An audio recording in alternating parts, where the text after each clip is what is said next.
She had spent 11 years building something she was never allowed to name. 11 years. And on the morning she chose to stop, 43 signed contracts walked out with her in a single leather satchel, and no one in the glass tower noticed until the silence became structural. The building kept humming.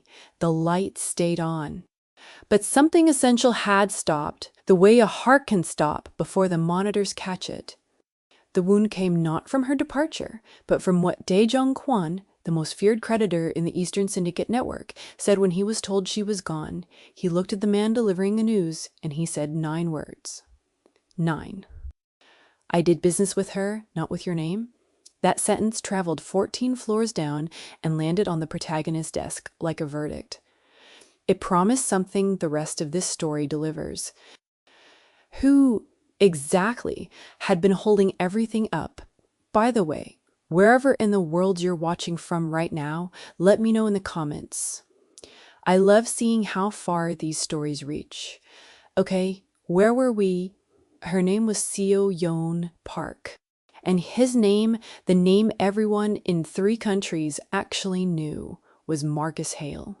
Marcus Hale was 51 years old on the morning Seo-yeon left, though he would not discover she had left until 4 hours after the fact, and even then he would frame it initially as an inconvenience. That is the first and most important thing to understand about him. He was not a cruel man in the deliberate sense. He was a managed man. Everything in his life was arranged. His mornings were arranged. His evenings were arranged. His partnerships were arranged, documented, categorized, and reviewed quarterly. He had built Hale's strategic capital from a single leased office and a borrowed desk into a 17-floor operation moving $800 million of institutional placement annually. He had done this through discipline and instinct and a genuine talent for reading the appetite of money. He had done this also with Seo-yeon Park at the adjacent desk for the first 6 of those years, and then at a desk 2 doors down for the remaining 5. And he had gradually, incrementally, without ever making a conscious decision to do so, reduced her in the language of the building to a function rather than a person. She was called the analyst, then the senior analyst. Then, when her title finally shifted on paper to Director of Strategic Relations, the building did not update its vocabulary. She was still in the hallway shorthand of the firm, the woman who handled the difficult ones. That was the whole of her public biography inside the structure Marcus had built. The woman who handled the difficult ones, 11 years of invisible architecture. Summarized in a dismissive phrase, the morning she left, Marcus was on the 42nd floor in a room with 6 institutional partners presenting the rollout of a new secondary credit vehicle he intended to launch before the fiscal quarter closed. The room was expensive in the way that rooms become when the people sitting in them have collectively decided that expense signals seriousness. The leather was dark. The water was still not sparkling, because someone had learned that sparkling read as performative to the Eastern Bloc partners. The air was a controlled 68 degrees. Marcus stood at one end of a table long enough to matter and delivered his presentation with the fluency of a man who had delivered it in 3 languages to 40 rooms in the prior 18 months. He was good at the room. He had always been good at the room. What he was not good at, what he had never bothered to practice, was the part that happened before the room, the part where the partners had already been called, already been reminded of a shared history, already been walked quietly and without theater through the specific clause in the secondary vehicle that might give them pause, and been shown why that clause was protective rather than restrictive. That part had already happened. It had happened in 7 separate conversations over the preceding 3 weeks, in 3 languages, across 6 time zones, and Seo-yeon Park had conducted every one of them. Marcus did not know this. Or rather, Marcus knew in the way that men who manage rather than listen know things, which is to say he knew a version of it, a smoothed and functionalized version in which Seo-yin had sent some preparatory materials and made a few checking calls. The full texture of what she had actually done, the relationships she had actually maintained, the trust she had actually carried on his behalf for 11 years, was invisible to him because he had chosen, at some point long before this morning, to stop looking. The presentation ended well. 3 of the 6 partners signed term sheets before lunch. Marcus shook hands and felt the particular satisfaction of a man who believes his skills have produced a result. He ordered the good wine at the restaurant downstairs, the one with the private room on the mezzanine level, and he sat across from his chief of staff, a man named Conrad Vries, who had been with the firm for 4 years and who had, in those 4 years, become the person Marcus consulted on everything internal. Conrad was 44 years old, precise in his dress, moderate in his opinions, and extraordinarily useful at managing the picture of the firm without managing the substance. He was, Marcus had told 3 different people in the prior year, indispensable. "Good morning," Conrad said, raising his glass. 3 out of 6 before noon, Marcus said. "We'll have the other 3 by Thursday." "I'll coordinate follow-up," Conrad said. Marcus believed him. That was the nature of the arrangement. It was Conrad who, at 2:17 that afternoon, walked into Marcus's office and placed a single sheet of paper on his desk. The paper contained 12 sentences. Seo-yin had written them in the same spare exact register she used for everything. And the sentences said, without theater or grievance, that she was leaving, that she had fulfilled all contractual obligations, that her notice period had been structured into her departure such that all ongoing matters had been appropriately handed over to the relevant parties, and that she wished the firm well. She had also included at the bottom of the page one sentence that did not belong to the functional category of the others. It said, "I tried to tell you what I was doing here. The door was always managed and never open." Marcus read the letter twice. The first time he read it looking for the operational implications. The second time, something in the final sentence caught on something in him, but he did not stop there long. He had 3 calls scheduled and a board summary to review. "When did she submit this?" he asked. "It was dated this morning," Conrad said, 6:45. "Did she brief anyone on transition?" "She left a structured handover document for every open matter." "Very thorough," Marcus nodded. "All right. Let's assess the gaps next week." He did not say her name again that afternoon. The first call came the following morning. Not from inside the building, but from outside it. From a partner firm in Singapore that managed leveraged positions in the mid-tier infrastructure corridor, and the call was taken by Marcus's assistant and routed to his desk at 8:50. And the man on the other end was courteous and direct, and he said that his firm would be pausing its engagement with Hale Strategic Capital pending a review of relationship management continuity. Marcus asked what specifically had prompted the concern. The man paused for a moment. That was 1 beat too long, and then said, "We were told Seo-yin Park is no longer with the firm." "She's transitioned out." "Yes," Marcus said. "All her accounts are being covered with respect," the man said. "She was not managing our account. She was the reason we trusted the account." He paused again. "There is a difference." Marcus sat with that for a moment after the call ended. He told himself it was one firm, one relationship, an over-reliance on a single contact point that he would now correct by diversifying touch across the partnership team. He wrote a note to Conrad flagging the Singapore matter. Conrad acknowledged it within minutes. Quick. As always. The second call came that afternoon. Then 2 more the following morning, by the end of the 3rd day. 7 institutional relationships had sent formal pause letters, 3 of them citing the same phrase in different words across 3 different languages. The phrase was, in each iteration, a version of the same thing. She was the reason we stayed. Marcus counted the phrases. He counted the relationships. He did the arithmetic of the exposure quietly and alone in his office on the evening of the third day, and the number he arrived at was $230 million in leveraged positions that were now depending on the decisions of 7 institutional partners, either stable or not. That was not an inconvenience. That was structural. He called Conrad. "I need to understand what she was actually doing," Marcus said. Conrad's response came smoothly. "Her role was relationship management, as you know. I can have the team pull her client contact logs." "Do that," Marcus said. He did not yet hear what was smooth about Conrad's answer. He did not yet notice that Conrad had moved immediately to documentation rather than to knowledge. He had not yet begun to pay the kind of attention that cost something.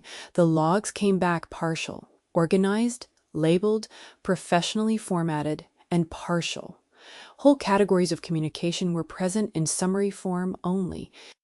Actual correspondence, call recordings where they existed under the firm's own archiving protocol, follow-up memos, the specific texture of what had actually been said to whom and when were either summarized into blankness or absent entirely. Marcus noticed this. He asked Conrad about it. Conrad said it appeared some of her working files had been on a personal secure drive rather than the firm archive. Standard practice for senior staff handling. "Sensitive counterparty communications," Conrad said. It was said, helpfully, and without hesitation, and Marcus filed it and moved on. He should have stayed there. He did not. What he did instead was call Co. Yane's cell phone. Twice it rang and did not answer. He sent a message asking for a call at her convenience. The message was read. No response came that day or the next. 4 days after her departure, Marcus was sitting in the same 42nd floor room where the week had begun, and this time the table held only one other person. His name was Chae-Woo Lim, and he was the primary North American representative of Dae-Young Kwan's Eastern Syndicate Credit Network, and the network held positions in 2 of Hale Capital's most critical vehicles. Chae-Woo Lim was 60 years old, thin-wristed, and wearing a suit that Marcus recognized as the same brand he himself favored, a detail that had once felt like solidarity and now felt like a mirror. Chae-Woo set a folder on the table and did not open it. "Mr. Kwan asked me to come personally," Chae-Woo said.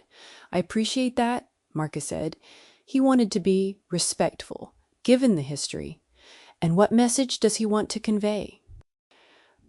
Chae-Woo looked at Marcus for a moment that lasted exactly long enough to mean something. He wanted to know if the firm understood what had walked out the door. Marcus said nothing. Chae-Woo continued. "Kwan met Seo-Yeon Park 7 years ago at a secondary market conference in Zurich. She was the only person in 2 days of meetings who read the room correctly when his team raised a structural concern about collateral sequencing. Not just correctly. In his own language, he is not a man who grants trust. He granted it to her. Specifically, he has held positions in this firm because she was in this firm." Chae-Woo paused. "He wanted you to know that, not as a threat, as a fact you were apparently unaware of." "I was aware of her value," Marcus said. It came out wrong, even to his own ear. Chae-Woo looked at him. "Then why does it take her leaving for you to discover what her value was?" Marcus had no answer for that. Or rather, he had the kind of answer that is really a management of a question rather than an engagement with it. And he understood in that moment, sitting in the 68-degree room with the still water and the dark leather, that Chae-Woo Lim would hear the difference. So he said nothing, and the silence held between them like an assessment. It was after that meeting in the car going down through the parking structure that Marcus let himself actually feel the shape of what was happening, not the operational shape. The other shape? 11 years? He could not. Sitting in the back of the car, in the amber-gray light of the underground garage, actually reconstruct a single, complete conversation he had had with her in the last 3 years. He could recall her presence at meetings, her voice in briefings, her name on documents, but a conversation, a real exchange in which he had asked her something and waited for the full answer, in which he had registered what she actually thought rather than what was useful to him. He could not find one, not one. And she had been 2 doors down from him for 5 years. He had managed her presence like everything else. He had never actually looked. The refrain came to him then, not as a formulation, but as a raw fact. The nearest thing can be the least seen. He sat with that in the dark of the car, and the car moved upward toward the light. By the way, wherever in the world you're watching from right now, let me know in the comments. I love seeing how far these stories reach. Okay, where were we? No. It had already been placed where it belonged in the first minute, the way the architecture required it. The story does not double back. It moves forward. Marcus went back to the building, and he did what a man of his particular habits does. When he is frightened, but cannot afford to show it, he worked, he called partners, he made fair and reasonable commitments about continuity. He upgraded 3 relationships from quarterly check-in to direct principal access. He flew to Singapore on 72 hours' notice and sat in the offices of the firm that had called first, and he was honest about the gap. In a way, he had not been honest about anything operational in several years, and they listened and they did not recommit, but they did not leave. He bought time, not through performance, through something more costly, actual acknowledgement.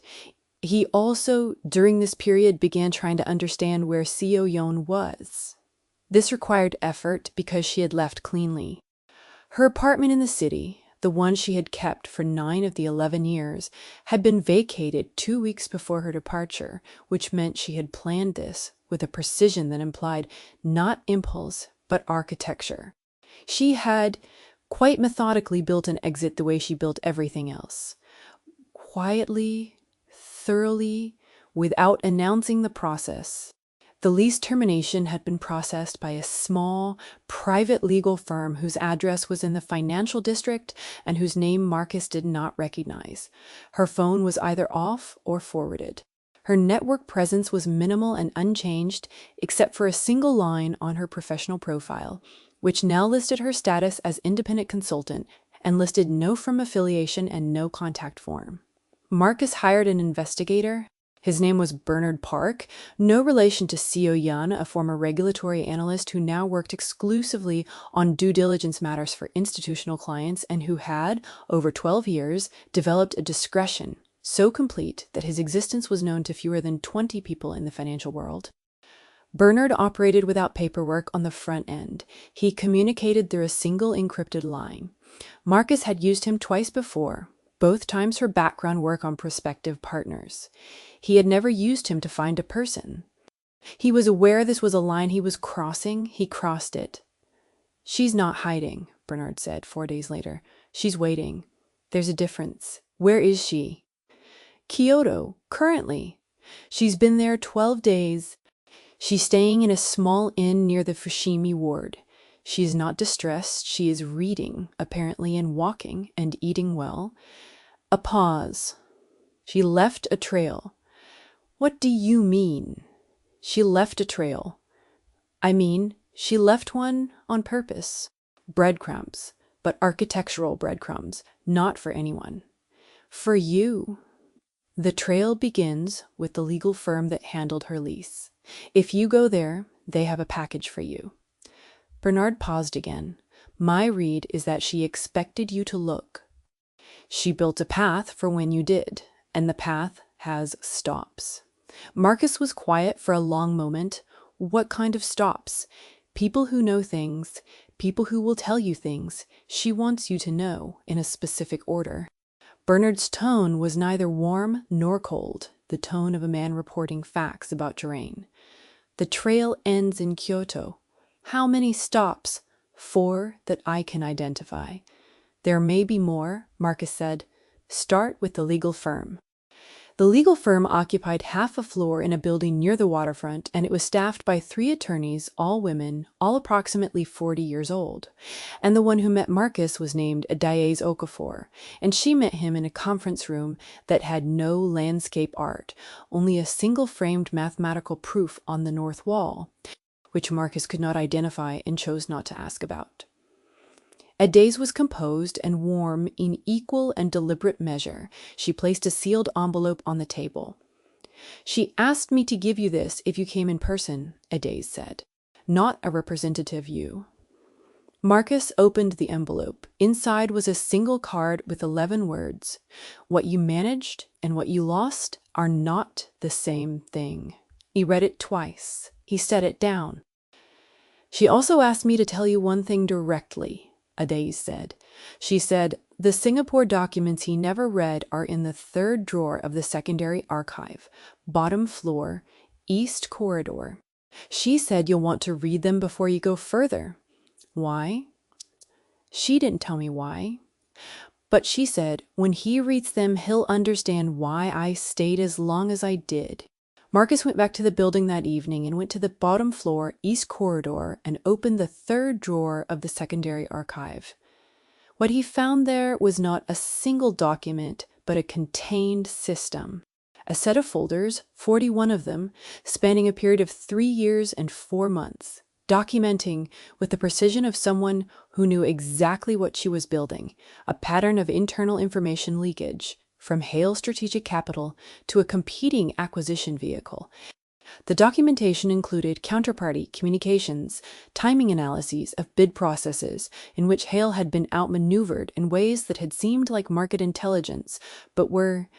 The document showed something else entirely. Internal meeting summaries that had somehow appeared in competitor materials within 72-hour windows.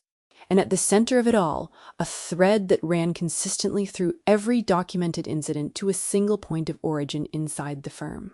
The point of origin had an office 2 doors from Marcus's own. Its name was Conrad Vries. Marcus stood in the east corridor under the fluorescent light for a long time. He thought about Conrad's immediate offer to pull the contact logs. He thought about the partial archive. He thought about the way Conrad had managed the picture of the firm so consistently and so skillfully that Marcus had mistaken the management for the substance. He thought about the phrase indispensable, and the word sat in his mouth differently than it had 14 months ago when he had last said it out loud about Conrad to a room full of institutional colleagues. He had called Conrad indispensable. He had called Seal Yane the woman who handled the difficult ones. And Conrad had been, the whole time, the difficult one, the one that mattered, the one that would cost him. He did not sleep that night. He sat with the 41 folders and he read every page and he built the picture she had already built for him. And the picture was exact and it was devastating and it was in every particular correct. He knew it was correct, not because he wanted it to be, but because the architecture of its construction was too precise and too patient to be anything other than the work of someone who had been paying absolute attention for years while no one was paying attention to her. He thought about the word attention. He had organized things. He had arranged things. He had, for 11 years, been in the same building with a person of extraordinary competence who had paid attention to every signal in his world, and he had responded by giving her a title that did not fit and a desk 2 doors down and the private shorthand of the woman who handles the difficult ones. The nearest thing can be the least seen. He said it aloud in the empty archive room, and the room gave it back to him. He left the building at 4 in the morning, and the city outside was a pewter dark, the street lights catching a thin drizzle that turned everything slightly luminous. He sat in the back of the car and called Bernard. "I need to understand the trail," Marcus said. "Take me to the next stop." The next stop was in Montreal. A retired credit regulator named Elspeth Calder, who had for 22 years overseen cross-border structured vehicle compliance before moving into private consultation. She was 67 years old and she lived in a flat near the old port. And she met Marcus at a kitchen table that held a teapot and 2 cups already arranged, which meant she had been told when to expect him, which meant the trail had its own timing, its own internal logic. Seo-yeon had set this up, knowing the pace at which Marcus would move once he began moving.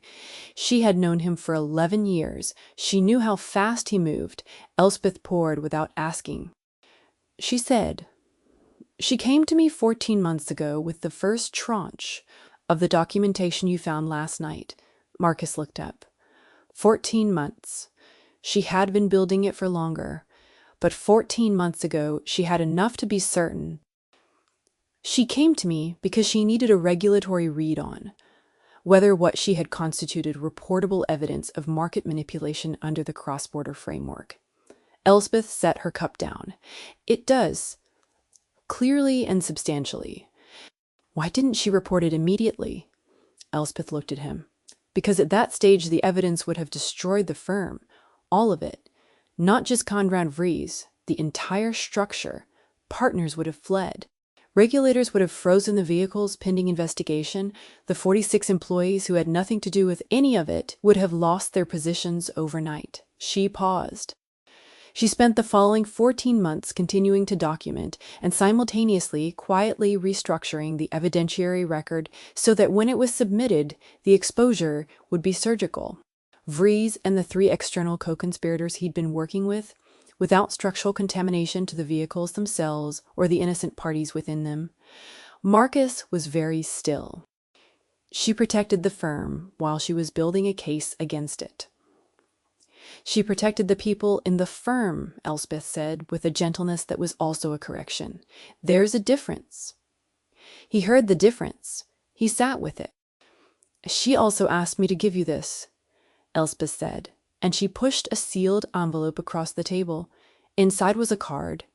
7 words this time. 7. She had counted them, and he knew it. The card said, "I protected them. I could not protect myself." Marcus folded the card with the care of someone handling something irreplaceable and put it in his inside jacket pocket. He thanked Elspeth. He walked him to the door.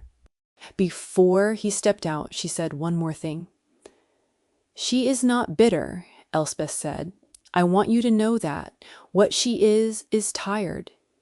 11 years of carrying something no one named is a long time to carry." He nodded. "And she is also," Elspeth said, "watching to see what you do with what you find." The third stop was in Chicago.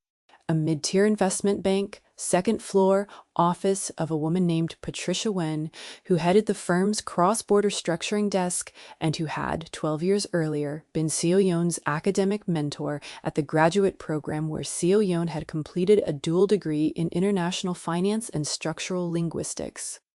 Combinations so rare and so deliberate that it had effectively made her the only person in any room who could manage the technical logic of a deal and the relational register of the people in it simultaneously.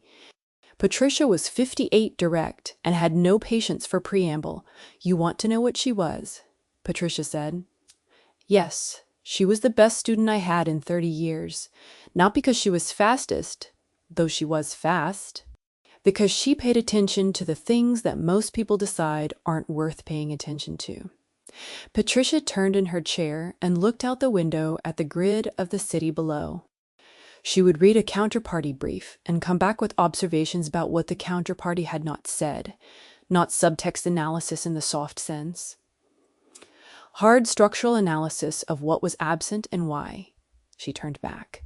"That is a skill you cannot teach. You can only find it. And I let it sit at a desk 2 doors down for 5 years with the wrong title," Marcus said. Patricia looked at him for a long moment. "She said you might say something like that." "What did she say about it?"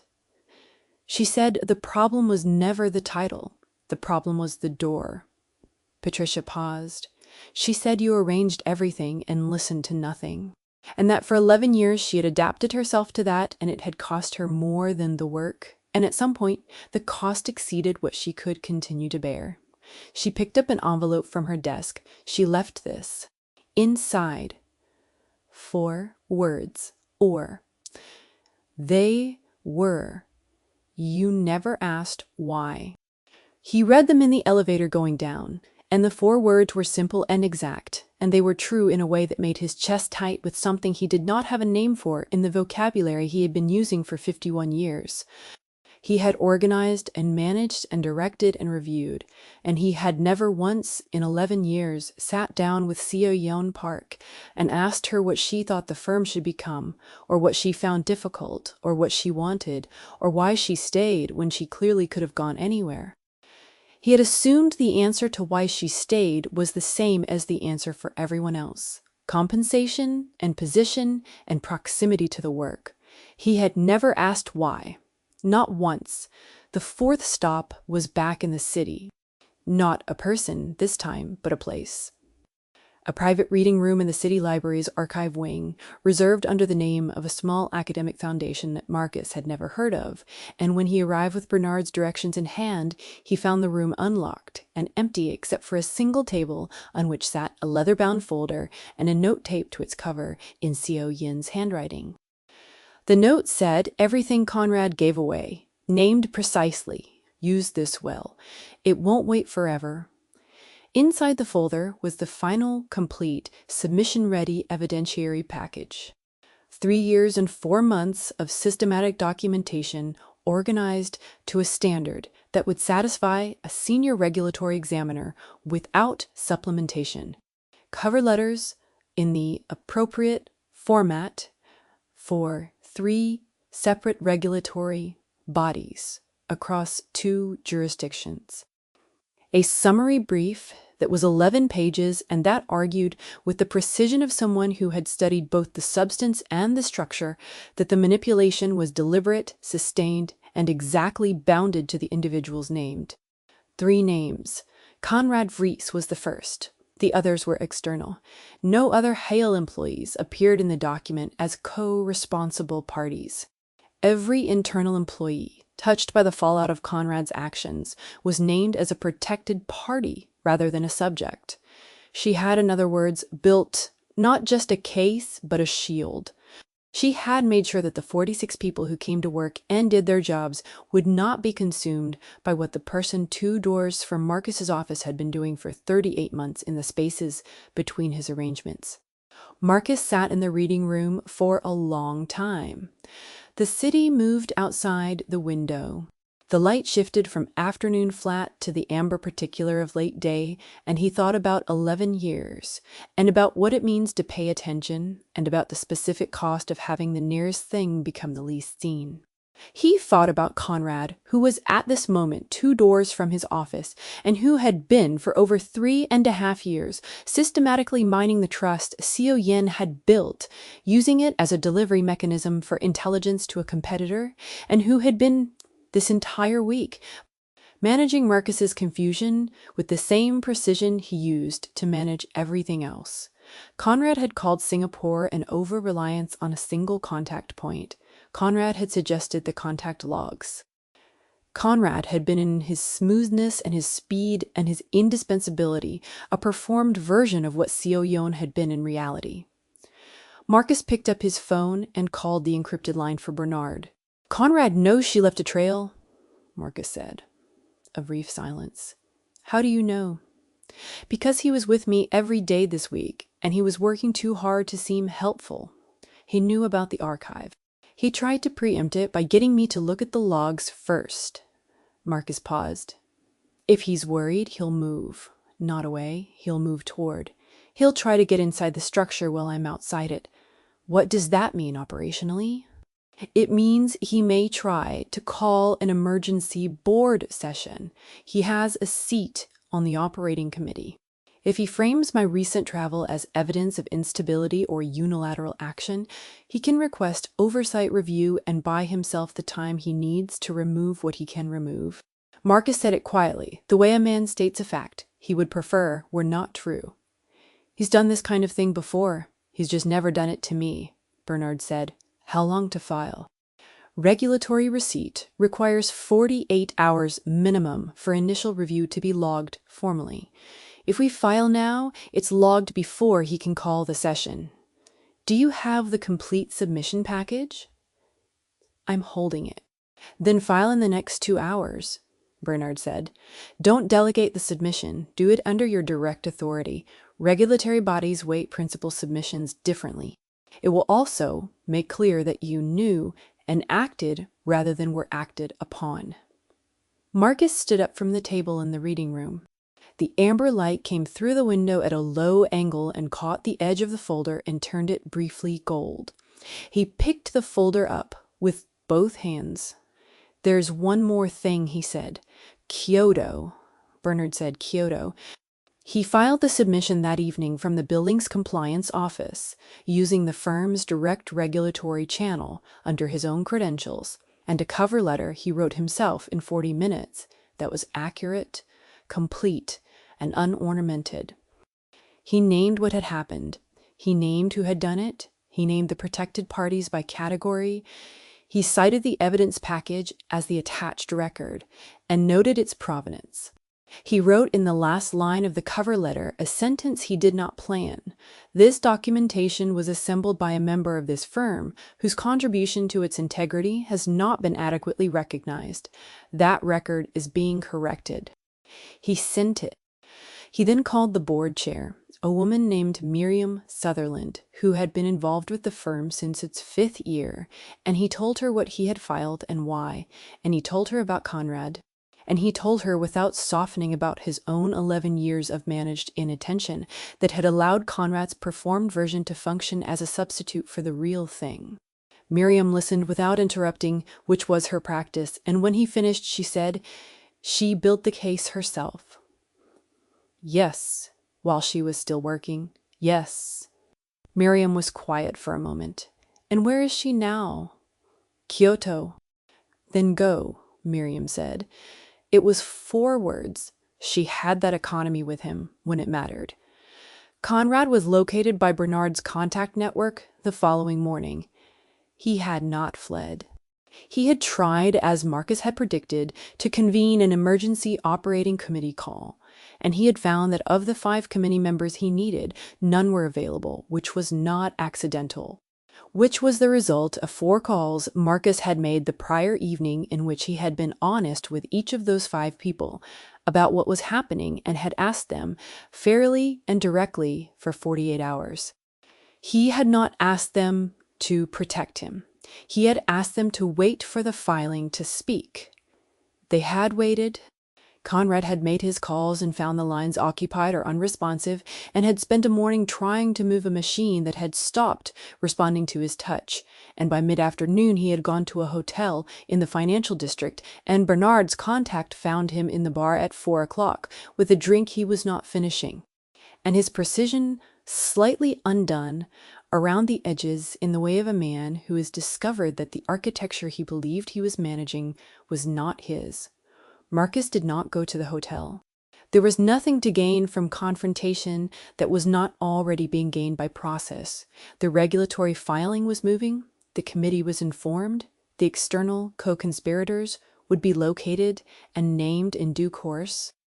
Conrad's access had been suspended by the compliance officer as of the prior evening, which was protocol, and the protocol was sufficient. Marcus had, for many years, treated the threat of escalation as a tool. He had learned, in the course of this week, to distinguish between the use of force and the irrelevance of it. Conrad had no network left. Marcus's credibility was intact because he had for the first time moved from knowledge rather than performance. There was nothing left for Conrad to seize and nothing to be gained from seizing it. Marcus booked a flight to Osaka for the following morning. He did not sleep much the night before. He sat in his apartment, which was large and arranged, and had a view of the water that he had always considered an asset and now experienced as a kind of distance from everything real. He thought about what to say. He could not prepare it the way he had prepared other things. He recognized that preparation in this context would be its own failure, another arrangement disguised as engagement. So he sat with the discomfort of not knowing and let the water move out there in the dark, and he said nothing to anyone. The flight was 14 hours. He read for the first 4. Then he sat with the folder on the tray table and looked at the 3 cards she had left at the 3 stops. He laid them side by side. What you managed and what you lost are not the same thing. I protected them. I could not protect myself. You never asked why. He read them in order, and then he read them again, and he thought about the careful diminishment of word count across them. 11 words at the first stop, 7 at the second, 4 at the third. She had counted them. He knew it now with certainty. She had been, even in her departing messages, paying attention to the form and the weight of language, in a way he had never been equipped to notice until she was gone, and he was alone at 38,000 feet with 3 cards on a tray table. She had been doing this her entire career.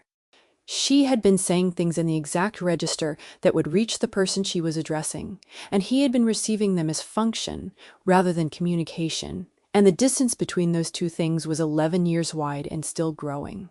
Kyoto received him on a morning that was cool and overcast, the mountains in the west carrying a low cloud that pressed the light into something soft and diffuse. He took a train from Osaka and then a local car through streets that narrowed progressively until they were the width of a single vehicle, and the inn was wooden and low and set back from the road by a small garden that was in the late phase of its autumn color, the maples orange red in the muted light. The gravel beneath them swept into precise arcs by someone who did that every morning, regardless of who was watching. She was in the garden. She was sitting on a low wooden bench near the inner gate with a book open in her lap, and she was wearing a dark coat, and the light was doing the specific thing that overcast autumn light does, flattening and softening simultaneously. And she looked, Marcus thought, like a person who had been recently returned to herself. There was no performance in her posture. There was no management. She was just sitting there in the cool air with a book, and she looked up when he came through the gate, and she looked at him without surprise. She had known he would come when he came. She had built the path for it. He sat down on the bench 2 feet from her. She did not fill the silence. He said, "You built that case to protect them." "Yes," she said, "for 14 months. While working." "Yes." "You could have left earlier," he said. "You could have reported it the moment you had the first thread." "I could have." She said, "Why didn't you?" She looked at him. It was not a blank look. It was the look of someone deciding whether to say the full thing or the useful portion of it. She chose the full thing. Because 46 people needed their jobs. Because I wanted to see if you would look, a pause, at the case, at what Conrad was doing, at any of it. She closed the book in her lap and set it beside her. "You didn't look. In 14 months, you didn't see it. And I understood then that the problem was not the firm. The problem was the door. I read your letter," he said. "All 3 cards, I know. You counted the words." She looked at him, and something in her face shifted almost imperceptibly towards something that was not quite amusement, and not quite sadness, but was in the neighborhood of both. "I always counted things," she said. "You never noticed." He did not defend against that. He let it stand. It stood. "I want to ask you something I should have asked 11 years ago," he said. "All right. What did you think the firm should become?" She was quiet for a long time. The garden was quiet. A crow landed on the outer wall and then left without ceremony. The maples held still in the windless air. "I thought it should become a place where the people doing the actual work were named by it," she said, "not managed, by it named." She paused. "I thought it should be run by someone who knew the difference between arranging a thing and understanding it." "And you thought I could learn that difference." She looked at him steadily. "I thought you were capable of it. I was not certain you were willing." "I'm here," he said. "You're here because I left a trail," she said. It was not cruel. It was exact. He absorbed that. "Yes," he said. "That's true." They sat in the garden, and the overcast light held its even soft gray above the maples and the gravel arcs and the low wooden structures of the inn. And Marcus thought about the refrain that had come to him in the underground garage 9 days and a different life ago. The nearest thing can be the least seen. He had spent 9 days traveling toward the nearest thing, and here it was, sitting 2 feet from him in a dark coat with a closed book, and the nearness was not comfortable. It was honest, which was a different quality entirely. "I want to do this differently," he said.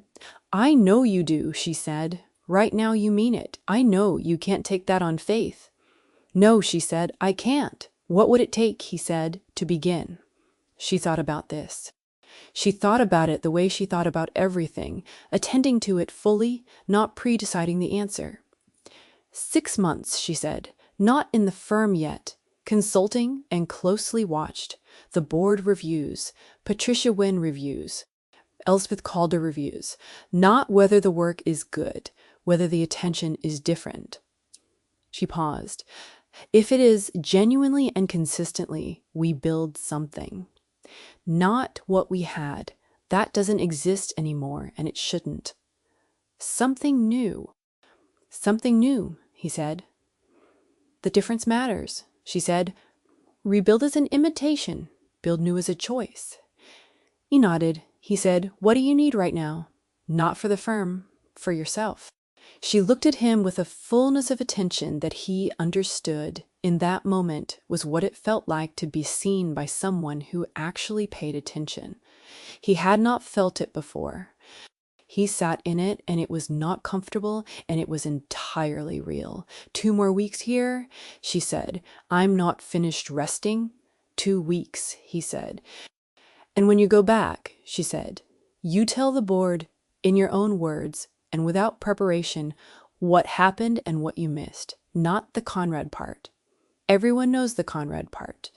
The other part, the 11 years. He knew what she meant.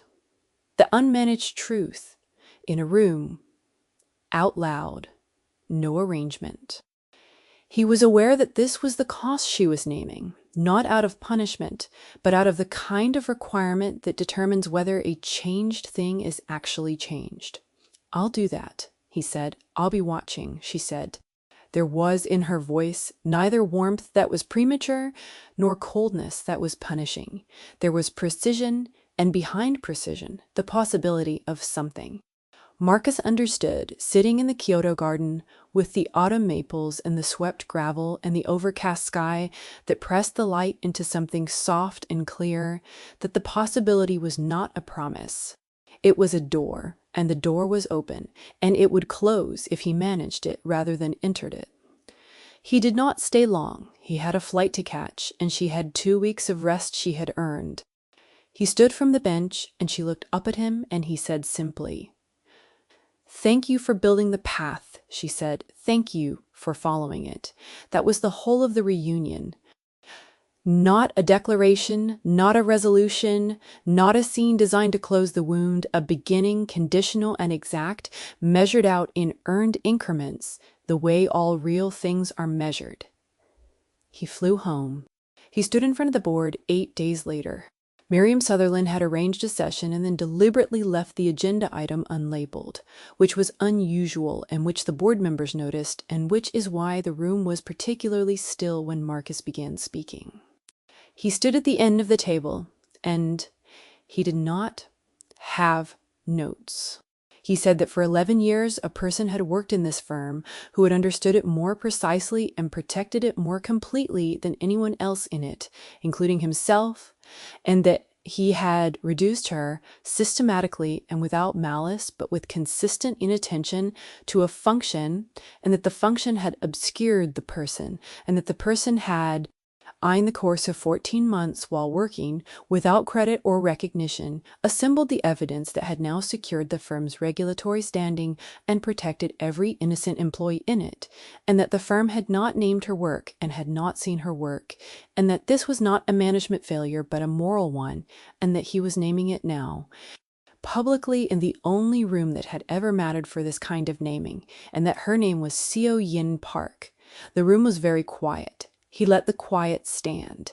Miriam Sutherland said, "What's the path forward?" Marcus said, "She designs it. We follow it." He paused.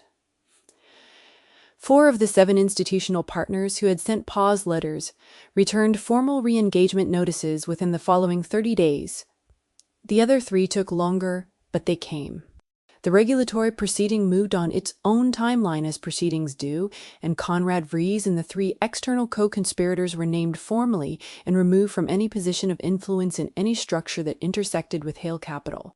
Conrad did not fight it. He had, in the end, the particular wisdom of a man who has been precisely located, which is a diminished kind of wisdom, but a real one. The firm changed its organizational language, not decoratively, structurally. The titles changed to match the actual work. The credits on external filings were updated to reflect actual authorship. The 46 people who had been protected by someone they had mostly never thought about received a firm-wide communication from Marcus that named what had happened and named who had done it, and expressed without sentimentality that the firm's integrity had been maintained not by its systems but by a single person's commitment to the people inside them. In the Singapore office of the partner firm that had called first, the managing director read the communication and then set it down and made a call to Jae-woo Lim. Jae-woo received the call and said nothing for a moment, and then said, "He figured out what he had." The managing director said, "It seems so." Jae-woo said, "Good, it's about time." Dae-young Kwon, who had said 9 words and thereby started the clock, received a summary of the proceedings from Jae-woo 3 weeks later. He read it without comment. Then he said one thing. "Make sure she is named on the credit vehicle structure. Her name, not a proxy." Jae-woo said he would convey that. Kwon said, "She earned it. We knew it before he did." Seo-yin returned from Kyoto on a Tuesday. She came back not to the building she had left, because that building had, in 2 months, undergone enough internal change to be a different kind of place, but to a meeting with Marcus and Miriam Sutherland in a room that held 3 chairs and a pot of coffee and no agenda document. And she sat down, and the 3 of them talked for 4 hours about what a different kind of structure might look like, and she asked questions and gave answers in equal proportion, and at no point was she called the woman who handled the difficult ones, and at no point did she have to fill the silence on her own. 6 months passed. They were not easy months. Changed attention is not comfortable attention. It requires, at every ordinary juncture, the choice to stop and actually look rather than to manage and move on. Marcus made this choice imperfectly and visibly, which was the only way it could be made. And Elspeth Calder and Patricia Wynne reviewed quarterly as promised, and they reported to Seo-yeon what they saw, and she received the reports and updated her assessment accordingly. At the end of the 6th month, she sat in a new office, one that had her name on the door, in the same size as the other names, and she opened a new file on the structure of the firm they were building, and she wrote the first line of it, and the first line was the nearest thing must be the most named. She had counted the words, 9. She sent it to Marcus. He read it in his office. He read it 3 times. The 3rd time he thought about Dae-jung Kwon and the 9 words the man had said at the beginning of all of this. The 9 words that had been a verdict and a question and a direction simultaneously.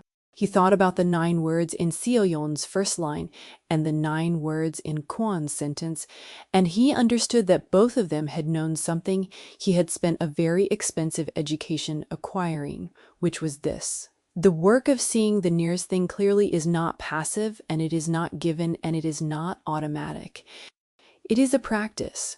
It requires a door and an intention to open it, and the sustained daily choice not to manage what walks through, but to actually meet it. The nearest thing can be the least seen, he had said to himself, in the dark of the underground garage when the whole world had just changed on him. He had not known then that the sentence was only half complete. Seo-yeon had given him the other half. The nearest thing must be the most named. He wrote back. He counted the words before he sent them. 9. He wrote, "I will practice this. I am already beginning." and I know it. She read it at her desk in the new office with the right name on the door. The city moved outside the window. The light was the ordinary light of a working morning. She read the 9 words, and she did not reply immediately, because the reply was not words. Yet it was something that required time and demonstration and the slow accumulation of days in which the practice was real. She turned back to the file. She kept working. The nearest thing must be the most named. That was the refrain. That was what all of it had been about. From the 11 years of invisibility, to the 41 folders in the East Quarter archive, to the 3 cards diminishing in word count at 3 separate stops on a trail she had built as both a reckoning and a door. She had built the door. He had walked through it. What happened on the other side was not a story anymore.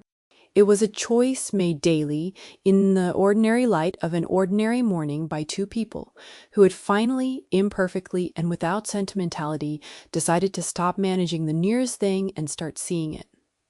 The file was open. The city held its noise outside. The light kept moving, as light does, indifferent to whether anyone was watching, casting itself fully and without preference on everything equally, which is the thing about light. It sees everything and names nothing, and the naming is always only a human act. She named the file, she saved it, she kept working.